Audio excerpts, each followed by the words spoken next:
بسم اللہ الرحمن الرحیم۔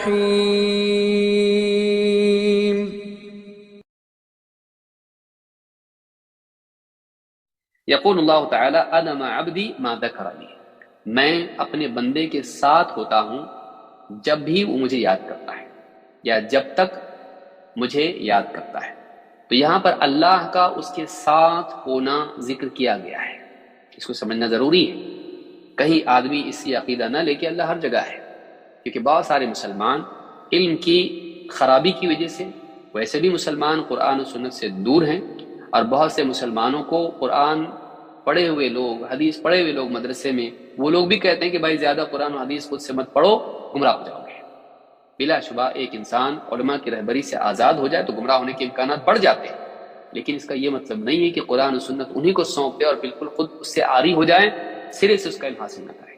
ایسا نہیں ہونا چاہیے، اور نتیجہ آج آپ دیکھ رہے ہیں کہ علماء تو کم ہوتے جا رہے ہیں، اور عوام کا ایک بڑا طبقہ ہے جنہیں قرآن و سنت کا کچھ بھی علم نہیں، حتیٰ کہ قل هو اللہ احد یا اسی طرح سے سورۃ الفاتحہ جیسی صورتیں ہیں، معلوم نہیں اس میں کیا ہے، پڑھتا جا رہا ہے، زندگی چلی گئی، 60 سال نکل گئے لیکن پڑھتا نہیں ہے۔ حدیثوں کا معاملہ تو بہت دور ہے، اور صحت اور ضعف کا معاملہ اس سے بھی آگے ہے، تمیز نہیں بالکل کہ کون سی صحیح کون سی ضعیف ہے۔ تو یہ معاملہ آج امت کا ہوا ہے۔ اس کا نتیجہ یہ ہے کہ اللہ کے بارے میں عقائد کے باب میں آپ دیکھیں گے بہت ساری خرافات آپ کو دکھائی دیں گی۔ توحید ربوبیت میں خلل ہے، توحید الوہیت میں خلل ہے، اور توحید اسماء و صفات میں خلل ہے۔ توحید ربوبیت کو آپ دیکھیے، اعتقادات ہیں کہ بزرگان دین اولاد بھی دیتے ہیں، شفا بھی دیتے ہیں، اور رزق میں برکت دیتے ہیں، اور نہ جانے کتنی ساری چیزیں، بلکہ کائنات کا نظام بھی چلاتے ہیں، بارش سے لے کے سیلاب اور طوفان، اب ساری چیزیں اولیاء کی قبض قدرت میں ہیں۔ اور الوہیت کا باب آپ دیکھیں، درگاہوں پر جا کر سجدے بھی ہو رہے ہیں، وہاں پر جا کر یعنی قربانیاں بھی ہو رہی ہیں، وہاں پر دعائیں بھی کی جا رہی ہیں، اور نہ جانے کتنی ساری چیزیں۔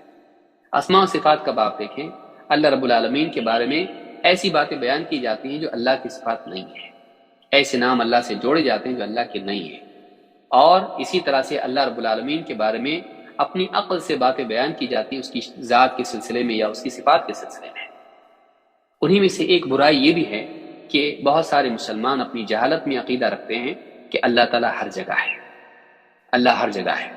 یہ جہمیہ کا عقیدہ ہے، یہ جہمیہ کا عقیدہ ہے، ایک دم گمراہ فرقے کا عقیدہ ہے، ایسا فرقہ جس کے بارے میں امام البخاری رحمہ اللہ نے کہا کہ میں جہمیہ کے پیچھے نماز پڑھوں یا میں یہود کے پیچھے نماز پڑھوں، اس میں کوئی فرق نہیں، یعنی اتنے برے عقیدے والے ہیں کہ یعنی جہمیہ کا جو عقیدہ ہے یہ بہت ہی گمراہی والا عقیدہ ہے کہ اللہ تعالیٰ ہر جگہ ہے، اور بھی عقیدے ان کے ہیں لیکن یہ عقیدہ ان کا ہے۔ تو یہ ایک بہت ہی گمراہ فرقہ ہے جس کی علماء نے تکفیر بھی کی ہے۔ تو اس کا عقیدہ یہ ہے کہ اللہ ہر جگہ ہے۔ اب آپ دیکھیں کہ بہت سارے مسلمانوں کو آپ پوچھیں، کلمہ پڑھتا ہے، اللہ اس کے رسول کو مانتا ہے، اسلام کو مانتا ہے، قرآن کو مانتا ہے، نمازیں پڑھتا ہے، تہجد پڑھتا ہے، لیکن آپ پوچھیں گے اللہ کہاں ہے تو فوراً کہے گا اللہ ہر جگہ ہے، اس میں بھی کوئی شک ہے۔ لیکن اللہ ہر جگہ ہے کا عقیدہ قرآن میں کہیں نہیں ہے، حدیث میں کہیں نہیں ہے۔ اللہ تعالیٰ عرش پر ہے، اللہ تعالیٰ آسمانوں کے اوپر ہے، اللہ تعالیٰ 7 آسمانوں کے اوپر عرش کے اوپر ہے، اللہ کے لیے علو ہے، اللہ اونچا ہے، سبح اسم ربک الاعلی۔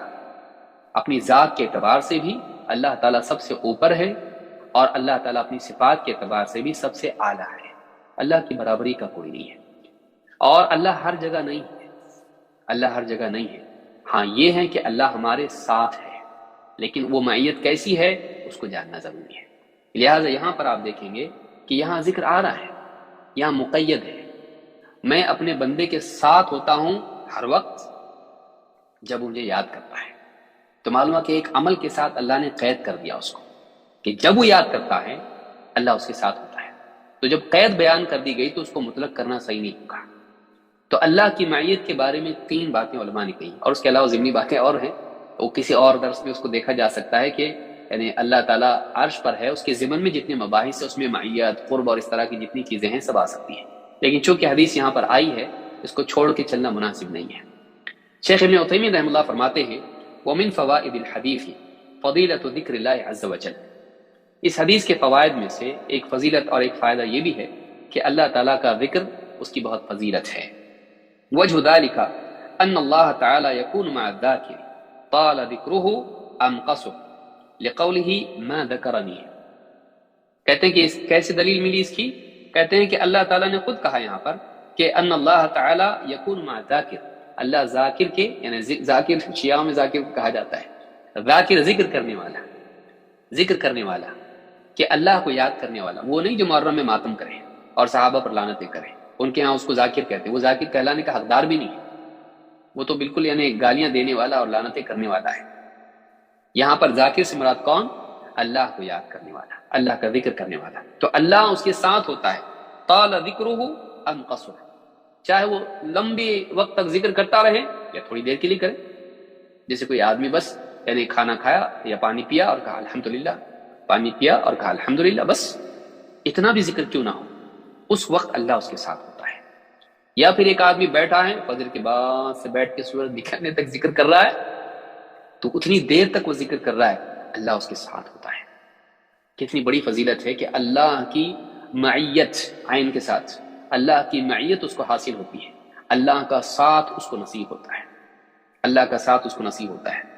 ان شئت ان تذکر اللہ دائما فاللہ تعالی یذکرک دائما، فرماتے ہیں ابن عثیمین رحمہ اللہ کہ اگر تو چاہے ہر وقت ہر حال میں اللہ کو یاد کر، اللہ تعالیٰ بھی ہر حال میں تجھ کو یاد کرے گا۔ جب تو اللہ کو یاد کرے گا اللہ تجھ کو یاد کرے گا، جب تو اللہ کا ذکر کرے گا اللہ تیرا ذکر کرے گا۔ اس کی تفصیل بھی انشاءاللہ آگے آئے گی، اور یہ بہت پیارا باب ہے جس میں اذکار سے متعلق بہت بڑی باتیں ہیں۔ ذکر یہ نہیں کہ کچھ منتروں کی طرح آدمی کچھ پڑھ لے زبان سے، آج مسلمانوں میں یہ چیز معمول نہیں ہے۔ ذکر یہ ہے کہ آدمی اس کے معنی کو جان کے ذکر کرے، اس سے نہ صرف یہ کہ وہ ثواب کا حقدار بنتا ہے، بلکہ اس کے ایمان کی، اس کے اخلاق کی، اس کے مزاج کی تجدید ہوتی ہے۔ ذکر کو سمجھ کے کرنا چاہیے کہ اس کے معنی کیا ہے۔ تو یہ بات ابن عثیمین رحمہ اللہ نے کہی کہ یہ فضیلت ہے ذکر کی، کہ جب تک بندہ اللہ کو یاد کرتا ہے، تھوڑی دیر ہو، زیادہ ہو، طول ہو، قصر ہو، اس میں اللہ تعالیٰ اس کے ساتھ ہوتا ہے۔